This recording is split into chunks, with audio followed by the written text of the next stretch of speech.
તમે કયો કાઉન્ટર પર નજર રાખશો? આજે આપણે જોઈ રહ્યા છીએ કે આ ગ્રુપમાં એક બ્લોક ડીલ પણ થઈ છે.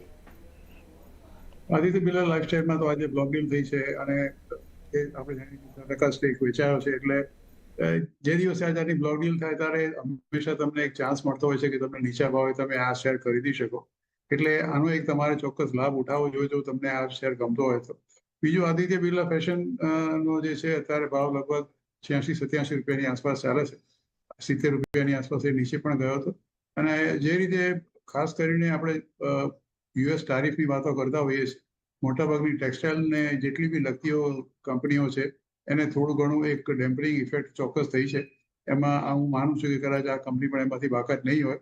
હજી સુધી મેં શરૂઆતમાં આપણે ચર્ચા કરી એ પ્રમાણે આનું કોઈ નિરાકરણ હજુ સુધી આવ્યું નથી. પણ જો તમારે એમને ખરીદી કરવી હોય તો મને એવું લાગે છે કે બંનેમાં 50-50 કરે, કારણ કે બંનેને બોથ આર રિલેટેડ ટુ, આમ તમે ગણો તો ટેક્સટાઇલ સેક્ટરના જ છે. એટલે instead of buying only one, they can by both the shares 50-50.